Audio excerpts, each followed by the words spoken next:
Less than a year after he took office, the leftist president of Colombia, Gustavo Francisco Petro Urrega, known to many simply as Petro, faces the threat of a coup d'etat. The Colombian economist, politician, and former guerrilla fighter, however, is apparently not ready to go gently into that good night, and neither apparently are the people of Colombia, who are now in the streets. To discuss that, we go to Colombia's neighbor, Nicaragua, which is where journalist Stephen Sefton is, and we're also going to speak with journalist Camila Escalante, who is in Sao Paulo, Brazil. Stephen, Camila, welcome. Pleasure to have you with us. Yeah, sure. And from the regional point of view, one of the very interesting things about Gustavo Petro is that he has actually bitten the bullet, and he's trying to push through and meet his electoral commitments, his campaign commitments to, for example, reform the health system in Colombia, to advance land reform in Colombia, which is a huge issue in Colombia given the disproportionate ownership of land by the country's elite, and also his program that he calls Paz Total, which is total peace, obviously trying to, for a time, he seemed to get on quite well in terms of getting his legislative program through the country's legislature, and then about 2-3 months ago, he found himself having to take measures to reshuffle his cabinet because some of his cabinet members weren't on board as he'd like with his attempts to implement his program of electoral commitments. And so at that point, there seemed to be a sudden shift in mood in Colombia. And and although there had been differences with the Fiscalia prior to that, those differences suddenly came into quite sharp contrast following his cabinet reshuffle.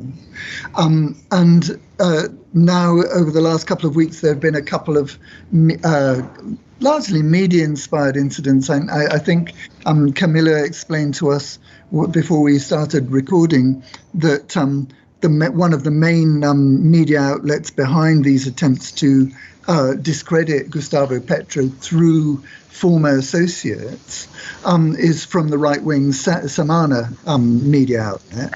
And that bears out what you were saying in your introduction, Don, that this is very much a local right-wing effort to prepare the ground for a possible coup attempt sometime further down the line, like what we've seen using lawfare, like what we've seen in Peru against Pedro Castillo. And in fact, Gustavo Petro himself recently said that what the right wing in Colombia are trying to do, to me, is likely to turn out very like the attempt, or the successful attempt, to oust Pedro Castillo in Peru.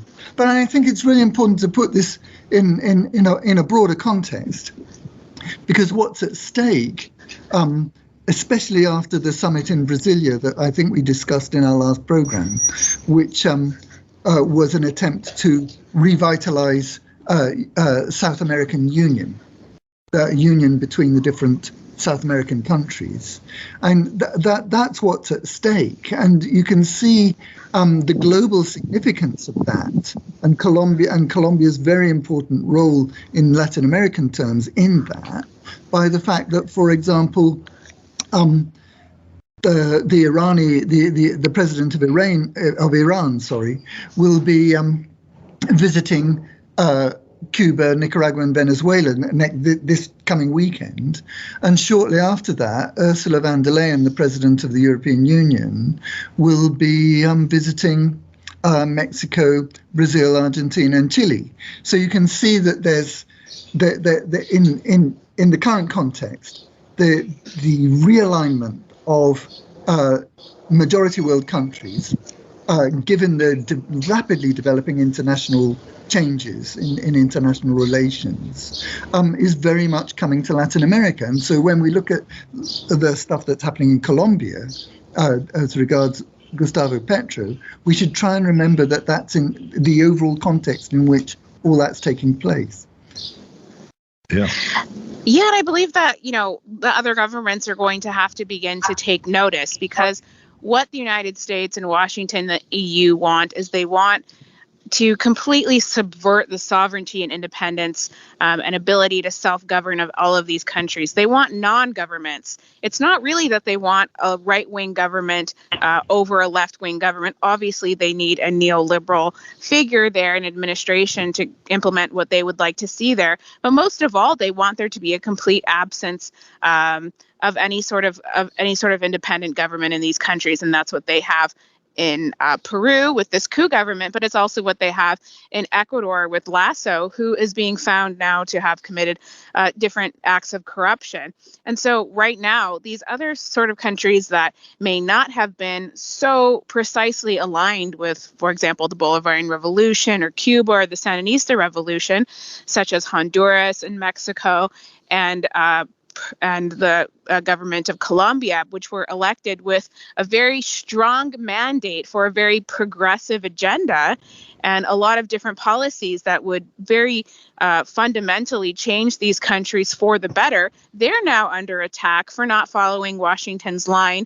And because, Washington is seeing right now that they are actually trying to fulfill, as you said, Stephen, their electoral commitments to the people. And so that's absolutely not acceptable. I think Lula will have to take note of this and some of the other governments and see that, they're being warned against further progressing in terms of their relationships with China, Iran, and Russia. But they're going to have to pick what they want to do on their own independently, because they will be attacked regardless of what their decision is. The way in which countries like Nicaragua have been attacked for broadening their relations, deepening their relations with these other world powers. That's absolutely not acceptable for the United States. And so they're going to have to change, pick sides very clearly, decisively. Otherwise, or either way, they're going to face destabilization, as Petro is now. Yeah, and I think Argentina is a perfect example of the kind of destabilization that you're talking about, Camila, because if you look at Argentina and what's happened to the government of Alberto Fernandez, especially immediately following the corrupt government of Mauricio Macri, and what you're talking about when in your early on in your remarks just now is absolutely right, in my opinion, namely that the United States is not really interested in promoting a right-wing government necessarily. What they want is a political instability. That's what they want. And so what Mauricio Macri did for them was he trapped Argentina in a completely illegitimate debt arrangement with the International Monetary Fund, the biggest loan that the IMF has ever made up to that point.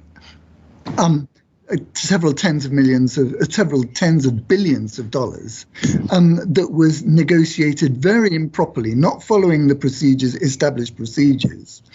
But Alberto Fernandez and his government that succeeded Mauricio Macri hasn't been able to put together the political support to repudiate that debt. So what the United States has done via the IMF and their local proxies in Argentina is sink Argentina into this impossible level of essentially neo-colonial debt. And at the same time, they're also engaging in lawfare of the kind that we can expect to see mobilized against Gustavo Petro in Colombia in the near future. They've used lawfare to exclude Cristina Fernández de Kirchner as an electoral candidate. And she would almost certainly have been the candidate to win the elections that are coming up on October the 22nd later this year. But the Supreme Court issued, and other lower courts prior to that, issued judgments, completely anomalous judgments, based on practically zero evidence, which is what we've seen elsewhere in Ecuador, for example, and in Brazil against Lula, of course.